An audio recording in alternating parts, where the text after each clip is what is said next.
Steve Bannon's on-air rant about a homeowner's pride flag ignited a vicious local legal battle, but he never planned on Representative Jasmine Crockett using a late-night C-SPAN broadcast to expose the dark money group funding the lawsuit. Within an hour, the clip of the Texas congresswoman standing beside a simple white easel in a near-empty House chamber was a Category 5 hurricane on social media. Hashtag sunlight infectant and hashtag Crockett chart were bludgeoning every other topic into irrelevance.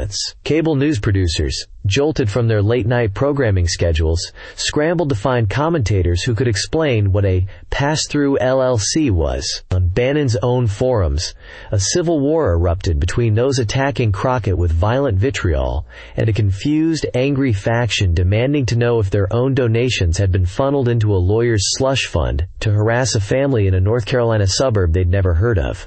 The speech itself was less than 60 seconds long, but its impact was a political detonation, and the fallout was just beginning. 48 hours earlier, the world of Sarah and Tom Miller had been blissfully small. It was their son, Leo, who had asked for the flag. He was 15, navigating the treacherous social currents of high school, and had found a sense of community in his school's GSA club. The flag wasn't a statement of defiance. It was a quiet signal of acceptance, a simple 6x4-foot piece of rainbow-striped nylon they'd hung from a bracket by their front door. It fluttered next to the American flag they always flew, their home, a pleasant two-story colonial in the manicured calm of Oak Creek Preserve, a sprawling development in a politically purple slice of North Carolina. Had never been a battleground, it was just home. The first email from the Homeowners Association was polite but firm. It cited Bylaw 9.17, Maintenance of Aesthetic Harmony. The flag, it suggested, was not in keeping with the approved community palette. Sarah had rolled her eyes and deleted it. The second email, a week later, was a formal notice of violation, carrying a $50 fine.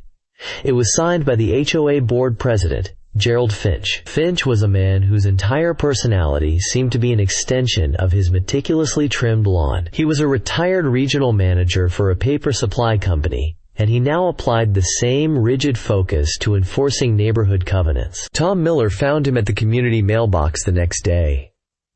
"Jerry, come on," Tom said, trying for a neighborly tone. "It's a flag. We have the American flag right next to it." Finch's eyes, small and hard, didn't waver. "The rules are the rules, Tom. It's about standards. Once you let one thing slide, everything goes." He adjusted his Oak Creek Preserve polo shirt. "People are talking." Tom knew who people meant. It meant Gerald Finch. But the third piece of mail wasn't an email. It was a certified letter from a law firm he'd never heard of, containing a formal summons. The plaintiff wasn't the Oak Creek Preserve HOA. It was an entity called Community Standards Advocates, LLC. The lawsuit demanded the immediate removal of the flag and sought legal fees that already ran into the thousands.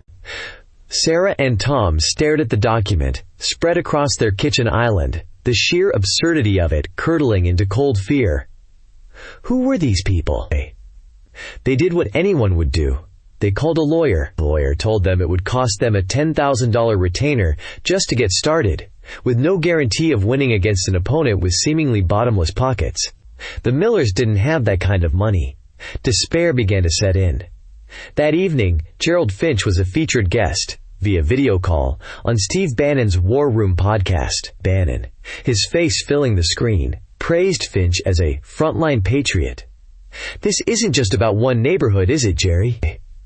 Bannon rasped, his voice a gravelly mix of conspiracy and glee. "This is about pushing back against the woke mob, against the globalist agenda trying to destroy the American family from the inside out." Finch, looking flushed and important in his den, nodded vigorously. "That's right, Steve. We formed a group, a grassroots effort of concerned parents and homeowners to help fund this fight and reclaim our neighborhood values." Bannon leaned into his microphone, his eyes blazing with certainty. "A grassroots effort. You hear that, posse? That's how we win.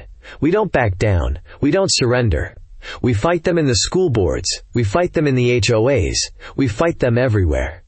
The segment was a triumph for Finch, For the Millers, who watched it on their laptop after a friend sent them the link, it was a confirmation of their worst fears. Their small, private world had been invaded, their family turned into a prop in a national political drama they wanted no part of. The name Community Standards Advocates, LLC, was a lie. It was a weapon, and Bannon had just told the world who was pulling the trigger. In Washington, D.C., 300 miles away, Maya Singh, a junior legislative aide in Congresswoman Jasmine Crockett's office, was scrolling through her news feeds. It was nearly 10 p.m., and she was supposed to be heading home, but she had a habit of doing one last sweep of regional political blogs. She wasn't looking for national headlines. She was looking for the small stories, the ones that betrayed a larger, hidden pattern. An article from a tiny North Carolina digital news outlet, the Cardinal and Pine, caught her eye. Local family sued by Mystery LLC over pride flag. The story detailed the Millers' plight, mentioned the HOA, and quoted Gerald Finch's vague comments. But the reporter had done one extra bit of legwork.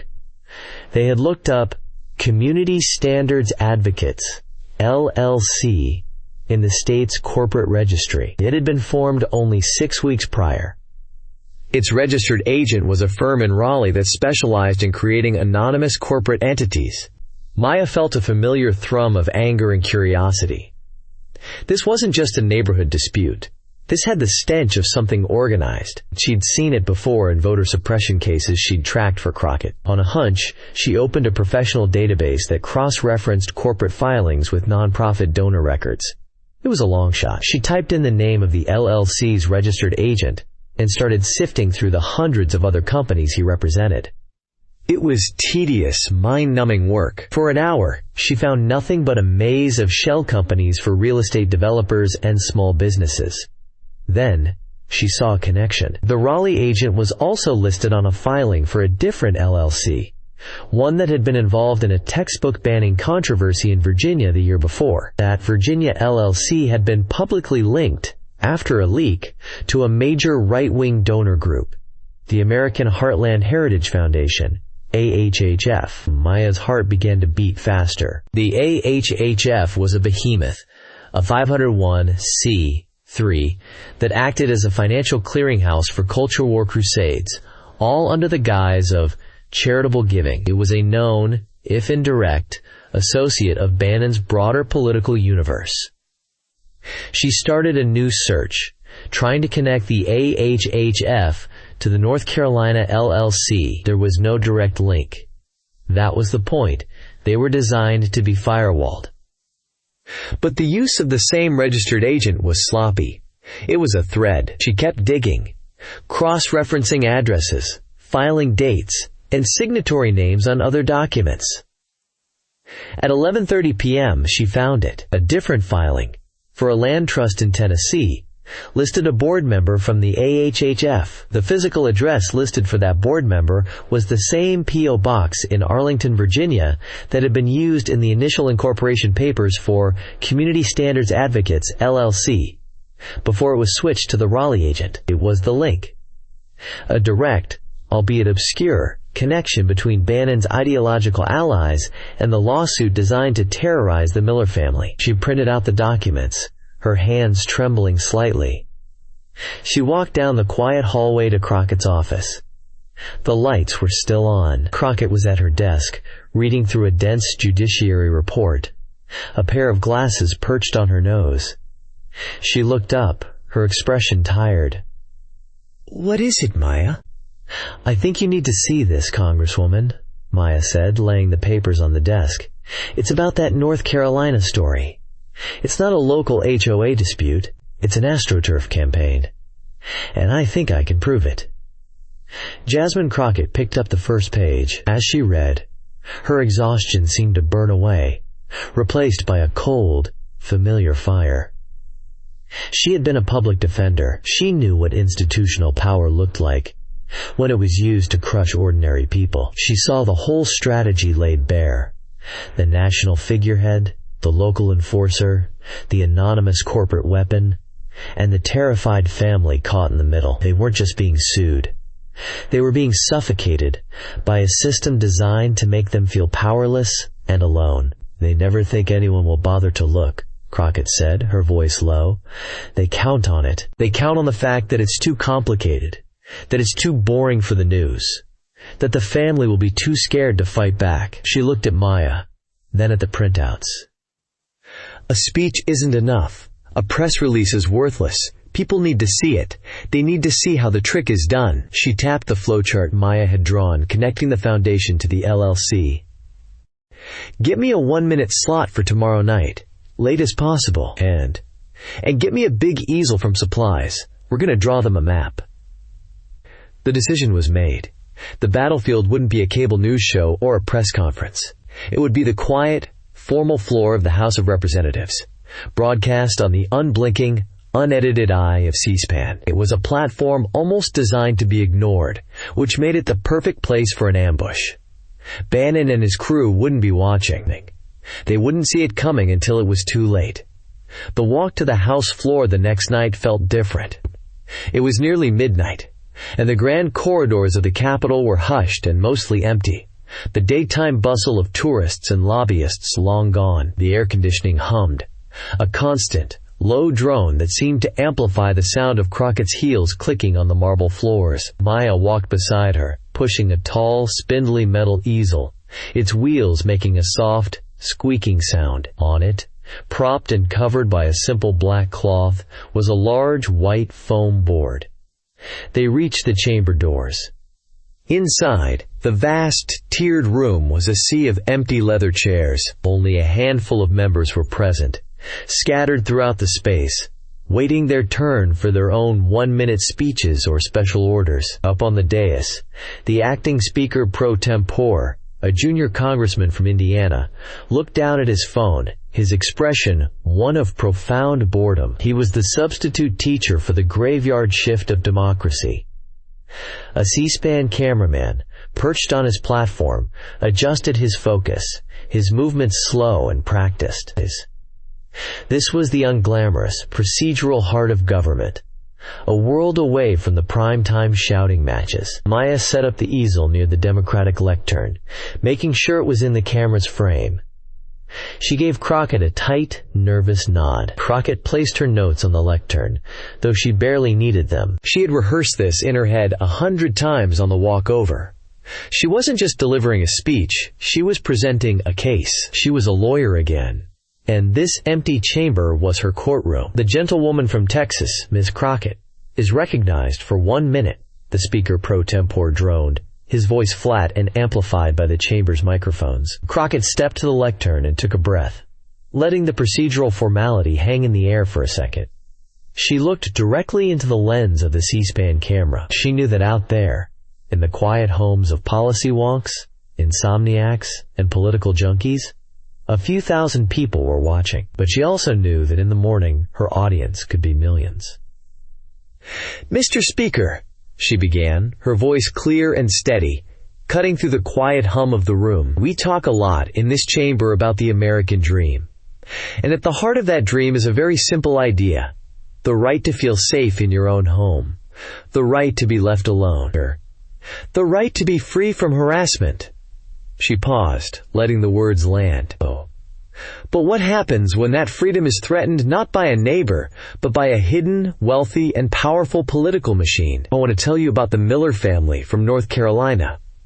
They're not political activists. They're just parents who, to show support for their teenage son, decided to fly a pride flag under their American flag. She saw a few of the other members in the chamber look up. Their interest peaked. This sounded like the beginning of a standard culture war speech. She was counting on that expectation. "For that simple act of love," she continued, her voice rising with controlled indignation, "they were fined by their HOAs. And when they didn't comply, they were sued. Not by their neighbors. They were sued by a mysterious entity called Community Standards Advocates, LLCs. Sounds official, doesn't it?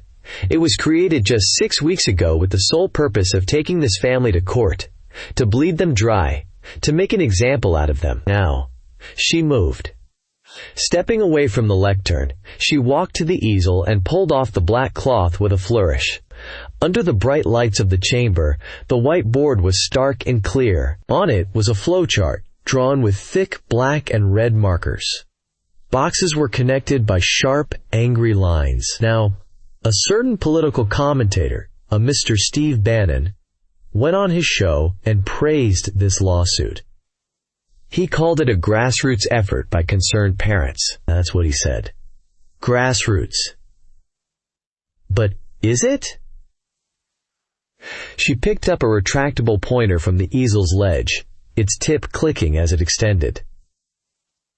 Let's follow the money, because sunlight is, after all, the best disinfectant.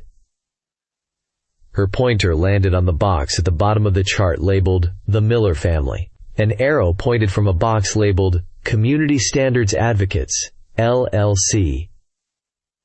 Here's the lawsuit against the Millers, she said, tapping the LLC's box. Now, this LLC has no website, no employees, no office. It's a ghost. A shell. A weapon. But who loaded the weapon? My office did a little digging into the public record, state incorporation filings. It turns out this LLC shares a registered P.O. box with a board member of this entity. Her pointer moved dramatically up the chart to a large box at the very top. The American Heartland Heritage Foundation, a massive 501c3 dark money group that has spent tens of millions of dollars fighting culture wars across the country. They take tax-deductible donations from wealthy backers, funnel it through shell corporations like this one, she tapped the LLC box again, and use it to hire lawyers to terrorize regular American citizens. She turned her body to face the camera fully, the chart a damning piece of evidence at her side.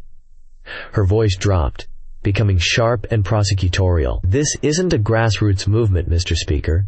It's an astroturf campaign, bought and paid for. It is a calculated act of political intimidation, funded by Mr. Bannon's powerful friends to terrorize a single American family over a rainbow flag. This is a perversion of our legal system. It's a perversion of our tax code. And it is an attack on the safety and sanctity of every American's home. She took a step back toward the lectern, her eyes still locked on the camera. We are putting this network on notice. We see you. We know how you operate, and we will not let you use the darkness to tear this country apart. The gentlewoman's time has expired, the speaker pro tempore announced, his voice now holding a note of surprise. He banged the gavel. The sound echoed in the cavernous, empty room. Jasmine Crockett gathered her notes, gave a slight nod to the speaker, and turned. She didn't look back at the chart. She didn't need to. She left it standing there. A silent, stark accusation in the middle of the floor of the United States House of Representatives. As she and Maya walked out of the chamber, the squeaking wheels of the now empty easel were the only sound they made. But Maya was already feeling the vibration in her pocket. It was her phone. And it was not going to stop vibrating for a very long time. Back in the office, the silence of the hallway was shattered by a cacophony of noise. Every phone line was lit up, blinking in a frantic, silent scream. A young intern, wide-eyed with panic, was trying to manage the switchboard, muttering, "Office of Congresswoman Crockett, please hold," into a headset as two more lines began to ring. Crockett's communications director, David Chen, met them at the door.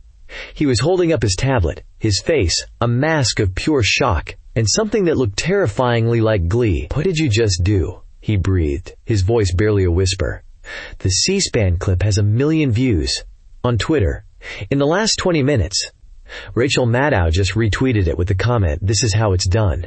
George Takei just posted the chart. George Takei!" Maya and Crockett stepped into the office, into the eye of the storm.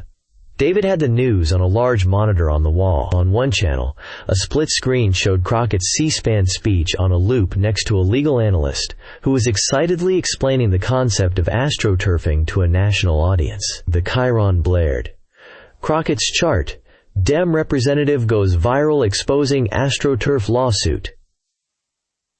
On another channel, the narrative was already twisting. The host, a man with a perpetually angry scowl, was speaking to a guest from a conservative think tank. "This is a new low," the host said, shaking his head. A sitting congresswoman using the floor of the People's House to dox and attack private citizens, hard-working parents who are simply concerned about their community values. The chyron on that screen read, "Radical representative attacks parents' rights group." They were no longer in control of the story. It now belonged to the machine, which was busy tearing it into two completely different, irreconcilable narratives. Crockett felt a grim sense of inevitability. This was the part of the process she hated. The part where the facts became irrelevant, subsumed by the gravitational pull of partisan identity. It was no longer about a family and a lawsuit. It was about which team you were on. The next morning brought the predictable but no less venomous counterattack. Steve Bannon dedicated the first 30 minutes of his war room broadcast to her. He didn't bother to refute the chart. Facts were boring and easy to muddy. He attacked the person. "Jasmine Crockett," Bannon snarled, his face a blotchy red under the studio lights. "This isn't some public defender. This is a radical, racist, anti-American operative sent to Washington to destroy our way of life." He paced in front of his green screen, a storm of fury. She doesn't care about that family. She cares about pushing the woke, transgender agenda on your children in your neighborhoods. This is a Soros-funded hit job, make no mistake about it. It was a classic Bannon performance, a fire hose of invective and buzzwords designed to overwhelm and enrage. But then, he did something else. He put a picture up on the screen. It was a photo of Maya Singh, taken from the official House directory. She was smiling, standing next to Crockett at a community event. "And who's behind it?" Bannon continued, pointing a thick finger at Maya's image. "This is her handler, her DEI hire, deep state operative. This is who's really pulling the strings. We're looking into her. Oh yes, we're going to find out all about her. The posse wants to know. Who is she? Where did she come from? What's her agenda?" He didn't say her name. He didn't have to. He had shown her face to an audience of millions, painting a target on her back. In Crockett's office, Maya watched the clip on her laptop, her face pale. She felt a cold dread creep up her spine. It was one thing to be an anonymous staffer, a researcher behind the scenes. It was another to have your face broadcast as an enemy of the people. David immediately got on the phone with the House Sergeant-at-Arms. The tenor of the calls coming into the office began to change. The initial wave had been a mix of praise and partisan anger. The new wave was different. It was darker, more personal, more specific. The intern was taken off the phones, replaced by a seasoned staff assistant who kept a logbook for the Capitol Police. The voicemails were no longer just angry rants. They were detailed, violent threats. They were filled with racial slurs aimed at Crockett.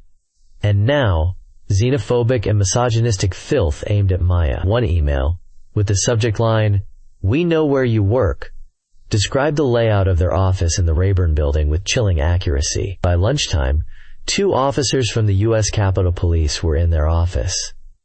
They were calm, professional, and their presence immediately sucked all the air out of the room. One officer, a tall woman with a grimly set jaw, briefed the staff on new security protocols.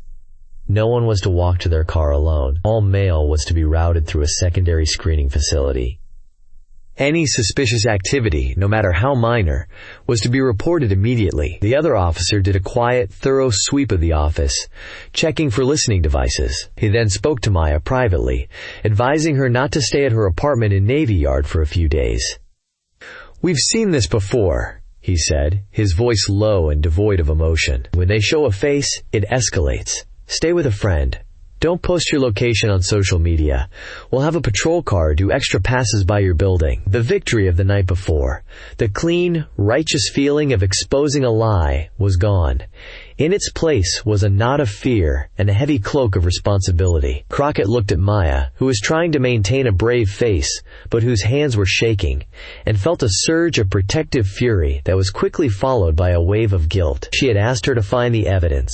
She had put her on the front lines. Meanwhile, in Oak Creek, North Carolina, The Miller family's world had shrunk to the size of their living room. A news van from a local Charlotte station was parked at the end of their cul-de-sac, its long antenna a stark reminder of their lost privacy. Their phones, which they'd eventually set to silent, buzzed incessantly on the coffee table. Sarah had muted a neighborhood Facebook group after seeing a post from a neighbor she'd known for years calling them media-hungry activists who brought this on themselves. Their son, Leo, sat on the couch, staring at his phone.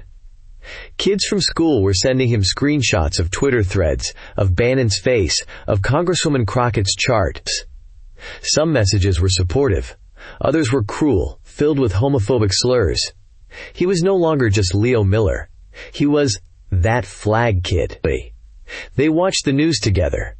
A strange and surreal experience. They saw Jasmine Crockett, a woman they had never met, defending them with a passion that was both thrilling and terrifying. They saw Steve Bannon, a man whose face they had only ever seen in passing, contort with rage as he talked about their family, their home. "What have we done, Tom?" Sarah whispered, pulling a blanket tighter around herself, though the room was warm. "We just put up a flag. Now, this. What if someone comes here? What about Leo?" Tom put his arm around her. He felt a profound sense of helplessness. A congresswoman in Washington had stood up for them, and for that he was deeply grateful. But Washington was far away. The news van at the end of his street was not. The messages on his son's phone were not. They had wanted to show their son they loved him. They had never imagined it would require this kind of courage. That night, long after the Capitol Police had left and her staff had gone home, Jasmine Crockett sat alone in her office. The adrenaline had long since metabolized, leaving behind the sour tang of exhaustion and a low-grade headache. The city lights twinkled through her window, a beautiful and indifferent backdrop to the ugliness of the day. She picked up her cell phone and dialed her mother back in Texas. Her mother picked up on the first ring. "Jasmine Felicia Crockett, are you okay?" "I'm fine, Mama. Just tired. I saw you on the news, baby." Her mother's voice was a familiar balm, a mix of fierce pride and palpable worry. "You were brilliant. You stood up there and you spoke the truth like you always do. Your father would have been so proud." Jasmine closed her eyes, a lump forming in her throat. "Thanks, Mama. But I also saw that other man, that Bannon fellow." Her voice tightened. "The things he said. And I made the mistake of looking at the comments online. The filth. The hate. Lord have mercy. Is it worth it, baby? Putting yourself and your people in the line of fire like this? That poor young lady who works for you." Jasmine leaned her head against the cool glass of the window, watching the distant headlights of cars moving across the city. She thought about Maya, now staying on a friend's couch across town. She thought about the Miller family, besieged in their own home. She thought about the smug, satisfied look on Gerald Finch's face and the frothing rage on Bannon's. "I'm scared, Mama," she admitted, her voice cracking slightly. It felt good to say it out loud. "I'm not scared for me, not really. But I'm scared for my staff. I'm scared for that family. I feel like I pulled them into the fire with me." She took a deep breath, steadying herself. "But then I think about what happens if we don't fight. I think about what happens if people like Bannon win. Their whole strategy, Mama. It's not about policy. It's about making the cost of fighting back so high that good people just give up. They make it so ugly, so dangerous, so expensive that people decide it's easier to just take the flag down, to stay quiet, to let them have their way. And if they get away with it with the Millers, they'll do it to another family next week, and another one the week after that. They'll just keep going until there's no one left standing up to them at all."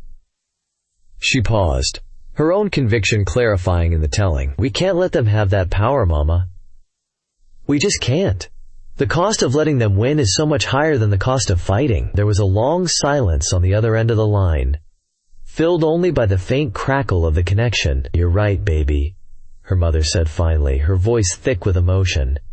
"You're right. You be careful. You hear me? You trust in the Lord, and you watch your back, and you keep on fighting." "I will, Mama," Jasmine said. "I will." They said their goodbyes, and Crockett ended the call. She sat in the darkness of her office for a long time, the weight of the fight settling deep into her bones. The victory of the speech was a distant memory. Now, there was only the long, hard, and dangerous grind of the war.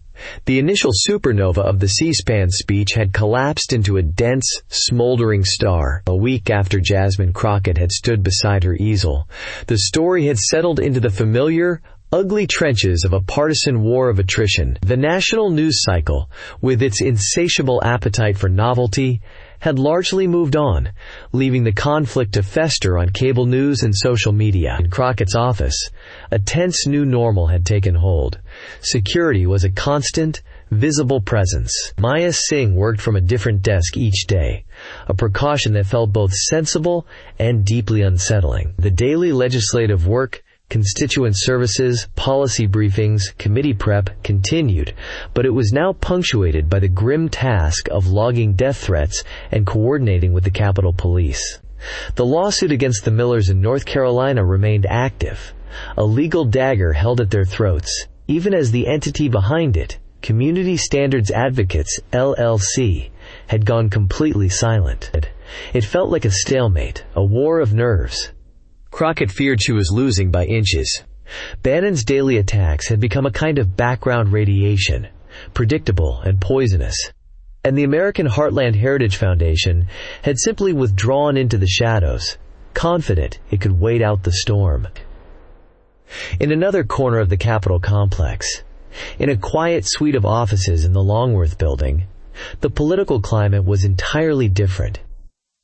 The office of Representative Mark Donovan was an island of sober tradition, a Republican from a legacy manufacturing district in Michigan. Donovan was in his late 60s, a constitutional conservative who viewed the performative outrage of modern politics with a deep and abiding contempt. A former county prosecutor, he revered the rule of law, property rights, and the precise, deliberate architecture of the American legal system. He disagreed with Jasmine Crockett on nearly every conceivable issue, and privately found her combative style grating. His office was not a war room. It was a study, filled with leather-bound books and framed photos of him with presidents of a bygone era. His chief of staff, Elise Vance, a sharp, pragmatic woman who had been with him for 15 years, understood his political philosophy better than anyone. She had been tracking the Crockett-Bannon feud not as a culture war spectacle, but as a dangerous legal precedent. On a Tuesday morning, she walked into his office, closing the door behind her. Donovan was reading a Judiciary Committee report, making notes in the margins with a fountain pen. "Mark, you need to see this," Elise said, her tone serious. "And you need to see it with your prosecutor's hat on, not your politician's hat." Donovan looked up over his reading glasses. "If it's about the flag debate, Elise, I have no intention of weighing in on the approved decorations for a suburban tract home." It's not about the flag," she countered, placing a tablet on his desk. "It's about the lawsuit. It's about a 501c3, using a tax-exempt status to fund political litigation through an anonymous LLC. It's a textbook strategic lawsuit against public participation. It's a perversion of the system you've spent your entire career defending." She had queued up the C-SPAN clip, not a hyper-edited viral version, but the raw, unedited, one-minute speech from the House archives. Donovan sighed, annoyed, but tapped the play button. He listened with a skeptical frown as Crockett began, his expression betraying his impatience with her impassioned preamble. He disliked political theater, of God. But when she walked to the easel and pulled off the cloth, his posture changed. He leaned forward, his eyes narrowing.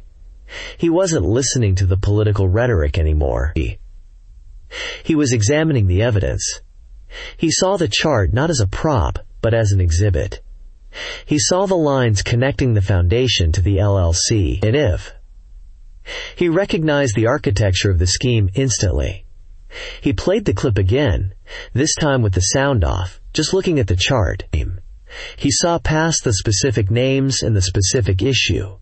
He saw a legal loophole being driven through, like a Mack truck, the use of a tax-exempt charitable organization as a war chest.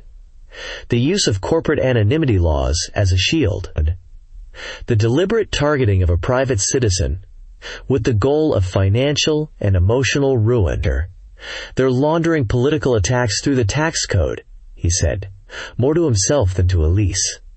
His voice was low and cold. He stood up and walked to the window, looking out at the Capitol dome. A charitable foundation's tax status is a privilege granted by the public. It is not meant to be a weapon for partisan warfare. To use that privilege to hire lawyers to silence a private citizen, it's a gross abuse. He turned back to Elise, his mind clearly working through the implications. This has nothing to do with the flag. It could be a "Don't Tread on Me" flag. It could be a "Support Your Local Police" banner. It could be a sign protesting property taxes. The vehicle is the issue. If this is allowed to stand, it creates a playbook. Any wealthy donor, any corporation, any foreign entity can funnel dark money through these channels to persecute any American citizen they disagree with. It's a tool for oligarchs. It's fundamentally corrupt. Elise knew she had him. He wasn't thinking about helping a Democrat or angering his base. He was thinking about the integrity of the legal system itself. "What do you want to do?" she asked. "Draft a statement," he said without hesitation. "No emotion, no politics, strictly the law. Focus on the misuse of tax-exempt status and the weaponization of corporate entities. Release it to the wire services. I want every lawyer in this town to read it." For the next hour, they crafted the statement. It was a model of dry, legalistic precision. It never mentioned Jasmine Crockett's name. It never mentioned the Miller family or the pride flag. It was an arrow aimed not at Bannon, but at the heart of the scheme he was promoting.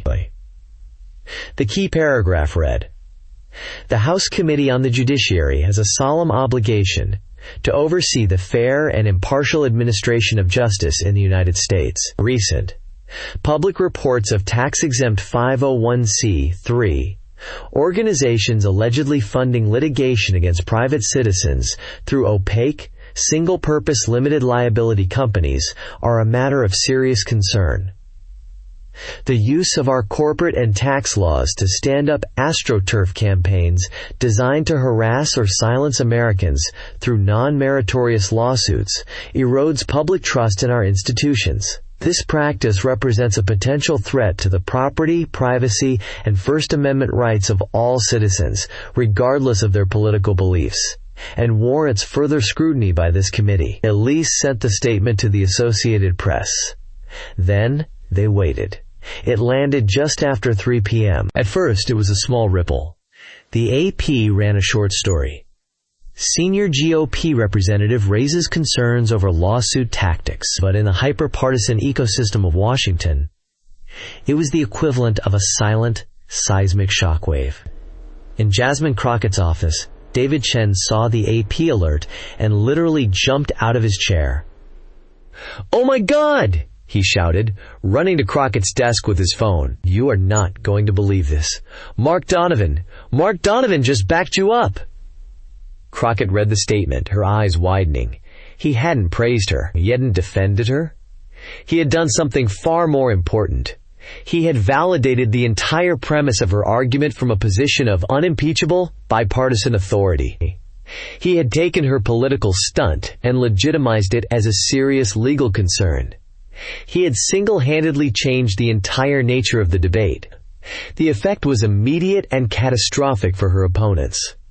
The narrative that this was a radical Democrat attacking patriotic parents instantly crumbled. How could it be, when one of the most respected old guard Republicans in the House was raising the same alarm? Other moderate Republicans, who had been silent for fear of Bannon's wrath, now had the political cover they needed. A congressman from Utah released a tweet thread saying, "Representative Donovan is right to be concerned about the abuse of nonprofits for political intimidation." On Fox News, a host who had been hammering Crockett all week was suddenly forced to read Donovan's statement on air, his expression a mixture of confusion and frustration. We're not sure what to make of this," the host stammered. "Congressman Donovan is a respected conservative. "There may be more to this issue than we thought." The most telling reaction came from the war room. Bannon was blindsided. His entire strategy was based on a simple binary: us versus them. The woke mob versus the patriot posse. Jasmine Crockett was an easy target to place in the them category. But Mark Donovan? He was a pillar of the conservative legal establishment. Attacking him as a radical leftist was absurd. Bannon tried, of course. He spent a segment calling Donovan a rhino, a dinosaur, and a creature of the swamp who was doing the bidding of the Democrats. But the attack felt hollow, desperate. He couldn't land a glove on Donovan, whose reputation for integrity was his shield. For the first time, Bannon was on the defensive, forced to explain the mechanics of the scheme rather than just screaming about the culture war. The stalemate was broken. The ground had shifted under everyone's feet. The story was no longer just about Crockett. It was now about a fundamental question of law and abuse of power. A question that had been co-signed by one of the most unlikely allies imaginable. Late that afternoon, David Chen walked into Crockett's office and smiled. "Meet the Press just called," he said. "They want you for their headline interview this Sunday." The days leading up to the Sunday interview were a blur of focused preparation. The mood in Jasmine Crockett's office had transformed. The defensive crouch had been replaced by the disciplined energy of a team preparing for a championship match. Crockett, her communications director David Chen, and her legislative aide Maya Singh huddled for hours in a conference room, mapping out the upcoming interview. The room's whiteboard was covered in scribbled notes, potential questions, and counter-arguments. David, ever the political strategist, paced the room. "They're going to try to drag you back into the culture war," he said, pointing a dry erase marker at the board. "The host, Eleanor Vance, is tough. She'll be fair, but she'll test you. She'll start with the flag. She'll ask you about Leo Miller's school, about what they're teaching kids. It's all bait. They want a clip of you sounding like just another angry liberal. You have to acknowledge the question and pivot immediately. Acknowledge, pivot, and bring it back to the money every single time." Maya, calm and methodical, slid a thick binder across the table. It was her work from the past week, a comprehensive dossier on the American Heartland Heritage Foundation. "Here's your ammunition," she said. Her voice was steady, but Crockett could see the new resolve in her eyes. The fear Bannon had tried to instill in her had hardened into fuel. "It's all public record," the LLC filings. The tax forms for the AHHF, the names of the board members. I've also found 4 other instances in 3 different states where they've used a nearly identical legal strategy to harass a small-town newspaper, a university professor, and a group of parents protesting a school board decision. The Millers weren't the first. "You know these facts better than anyone, Congresswoman. Just tell the story." Crockett listened to them both, absorbing the political advice and the factual evidence. She knew they were right, but her goal was larger than just winning a debate or scoring points on a Sunday show. "This isn't just about deflecting and attacking," she said, looking at her team. "This is a moment to educate. I want the guy watching at home in Michigan, the woman in her apartment in Florida, everyone who has ever felt powerless against a big institution, to understand how this machinery works. I want to arm them with knowledge. We're not just defining the problem, we're showing people how to spot it in their own communities. The principle has to be crystal clear, something that Mark Donovan's voters and my voters can both stand on." Sunday morning arrived with a clinical gray light. The NBC studio in Washington was a hive of quiet, purposeful activity. Producers with headsets spoke in low, urgent tones. The air was cool and smelled faintly of electronics and hairspray. In the green room, Crockett sat on a modern sofa, a cup of untouched tea on the table before her. She was looking over a single page of notes, but her mind was already on the battlefield. The disembodied voice of the host, Eleanor Vance, echoed from a small speaker in the corner, a calm, authoritative sound that did little to soothe the knot in Crockett's stomach. She pulled out her phone and saw a text from her mother. It was just 4 words: breathe and tell truth. She smiled, typed back, "I will," and put the phone away. A producer appeared at the door. "We're ready for you, Congresswoman." She walked onto the set, a brightly lit circle of resolute calm in the surrounding darkness. She shook hands with Eleanor Vance, a woman with intelligent eyes and a reputation for being surgically precise with her questions. They sat across from each other at a sleek table. An off-screen voice counted down from 10. The floor manager pointed, and they were live. Eleanor Vance began, her voice smooth and direct. "Good morning. My guest today is Congresswoman Jasmine Crockett of Texas, who finds herself at the center of a political firestorm after her speech on the House floor regarding a controversial lawsuit went viral. It's a story that now includes accusations of dark money, online harassment, and a surprising intervention from one of the House's most senior Republicans. Congresswoman, thank you for being here." "Thank you for having me, Eleanor," Crockett said, her voice even. "Let's start with the flashpoint," Eleanor said, leaning forward slightly. "Before we get into the complex financial structures, this was a dispute over a pride flag. Your critics, including the political strategist Steve Bannon, say you have seized on this family's personal situation to push a progressive social agenda on the country. What is your response to that?" It was the exact bait David had predicted. Crockett was ready. She met the host's gaze without flinching. "Eleanor, I am a proud and unwavering supporter of the LGBTQ community and any family's right to express themselves. But with all due respect, the specific flag in this case is a deliberate distraction. It's the shiny object Mr. Bannon wants everyone to argue about because he is terrified of talking about the facts of his operation." She delivered the pivot. "The issue here is not, and has never been, the flag. The issue is a multi-million-dollar, tax-exempt foundation using an anonymous shell corporation to financially terrorize an American family with a frivolous, harassing lawsuit. If the Miller family had been sued over a Merry Christmas banner, a Black Lives Matter sign, or a Go Navy flag, I would be sitting in this exact same chair making the exact same argument." She had successfully reframed the debate in the first 60 seconds. Eleanor Vance, recognizing this, shifted her angle of attack. "A strong statement, but let's look at that structure. Mr. Bannon's supporters would argue that they are simply using the legal and corporate tools available to every American. Is what this foundation actually did illegal? Or is it just savvy political hardball?" This was the opening for Maya's research. Crockett leaned forward, adopting the tone of a patient law professor. "That is the million-dollar question, Eleanor, and it's precisely why a constitutional conservative like Mark Donovan felt compelled to speak out. What they did exists in a dark, murky area of the law that they have learned to exploit. When a donor gives money to a 501c3 charitable foundation like the AHHF, they get a tax deduction from the American public.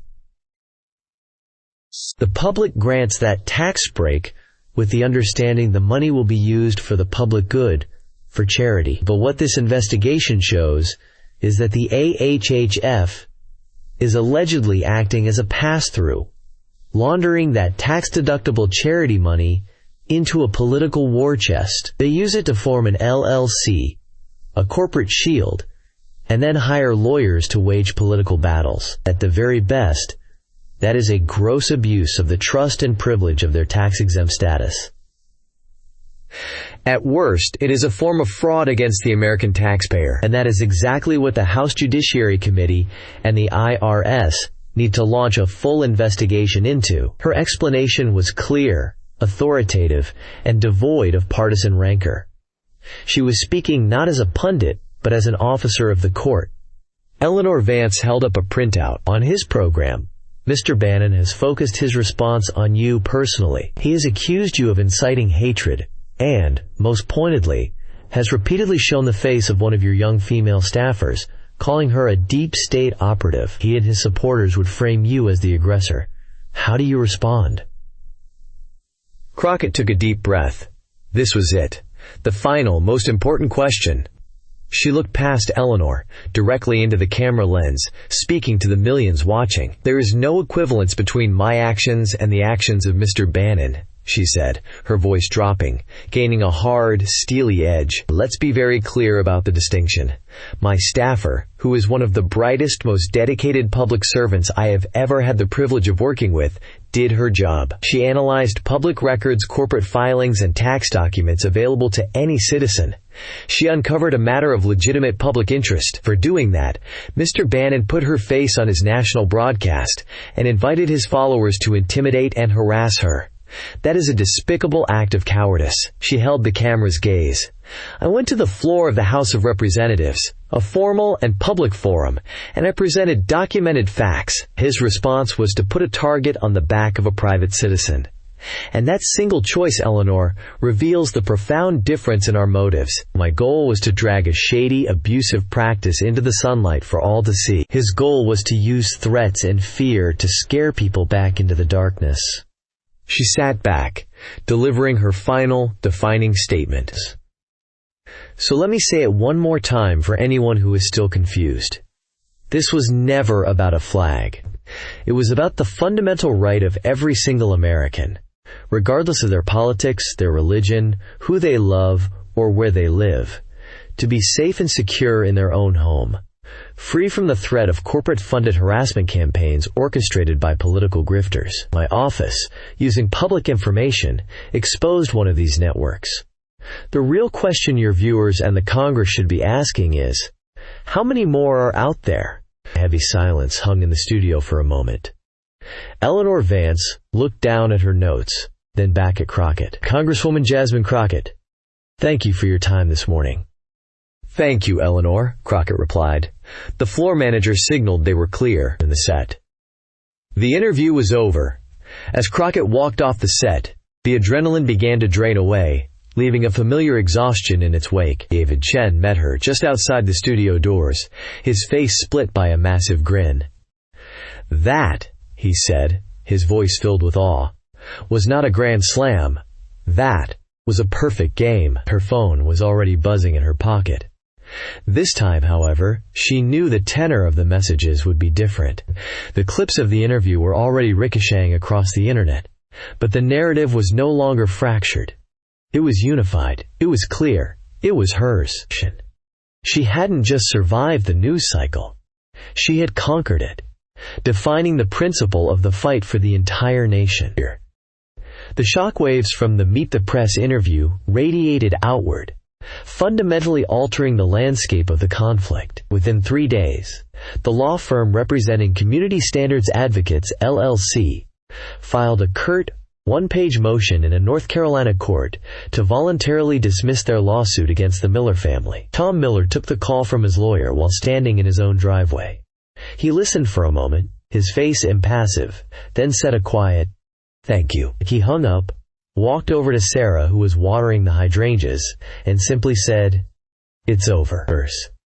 The relief was so profound it felt like a physical weight being lifted from their shoulders. That night, Leo Miller and his dad went out and bought a small, solar-powered spotlight to illuminate the pride flag and the American flag above it, a quiet declaration that they were, and always had been, home. At the next monthly meeting of the Oak Creek Preserve HOA, held in the community clubhouse, Gerald Finch was met not with applause, but with a wall of cold fury. His neighbors, armed with news clips and printouts of Crockett's chart, bypassed the agenda entirely. They weren't angry about the flag anymore.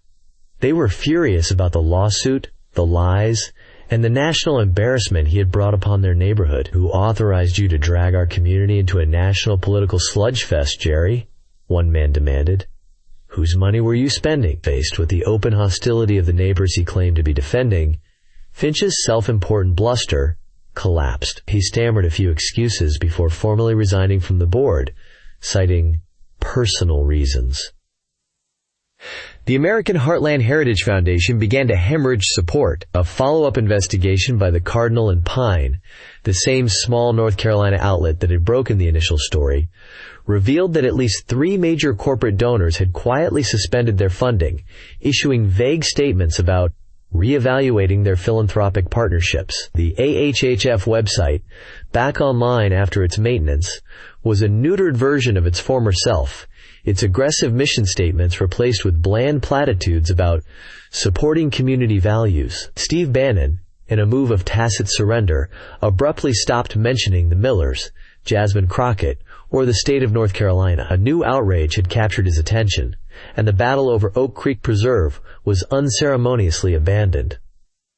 The war machine had moved on. Thousands of miles away, in a sun-baked suburb of Phoenix, Arizona, Dave Jensen was having his own problems with a flag. Dave, a 68-year-old retired Air Force crew chief, was a man who believed in two things above all else: the U.S. Constitution and being left alone. For the past 6 months, he had been in a low-grade war with his HOA over the Gadsden flag he flew from a pole in his front yard. To Dave, the "Don't Tread on Me" banner was a symbol of libertarian principle. To his HOA board, a group he privately referred to as a bunch of California communists, it was a divisive and politically charged symbol, a violation of a vague bylaw promoting neighborhood cohesion.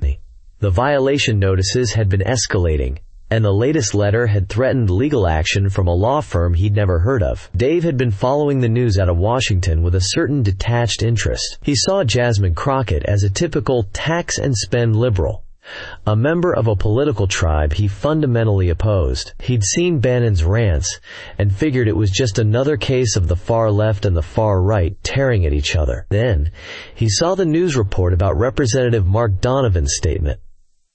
Donovan was a man Dave respected, a fellow old-school conservative. The fact that Donovan was concerned made Dave reconsider his initial dismissal. That weekend, nursing a cup of black coffee, he sat down at his computer and watched Crockett's Meet the Press interview in its entirety. He found himself disagreeing with her on almost every political point she made, but when she began to break down the legal and financial mechanics of the lawsuit, something clicked. She talked about shell corporations, the abuse of tax-exempt status, and the use of the legal system as a tool of harassment. She wasn't just talking about a pride flag in North Carolina.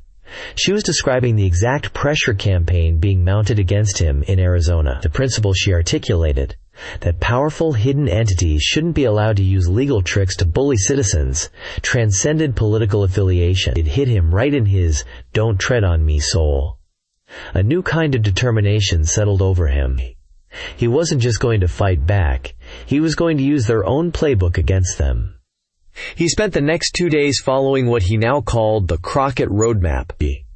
He went to the Arizona Corporation Commission website, a public resource he hadn't known existed a week earlier. He looked up the law firm that had been sending him threatening letters. He discovered they were the registered agent for a recently formed LLC called the Sonoran Community Harmony Group. He dug deeper. With a bit more searching, he found a public filing that linked one of the LLC's organizers to a major national progressive foundation, a group known for funding left-leaning causes. It was the mirror image of the North Carolina case. The ideology was different, but the tactic, the astroturfing, the anonymous LLC, the dark money, was exactly the same. The realization was both infuriating and clarifying. This wasn't a grassroots effort from his neighbors. This was a political machine, and he was its target. At the next HOA meeting, held in a stuffy, windowless room at the local library, Dave Jensen was prepared. When the board president brought up his ongoing violation, Dave didn't shout or argue. He calmly walked to the front of the room, holding a small stack of printouts. "I'm not here tonight to talk about my flag," he said, his voice quiet but firm, capturing the attention of the 20 or so homeowners in the room. "I'm here to talk about this."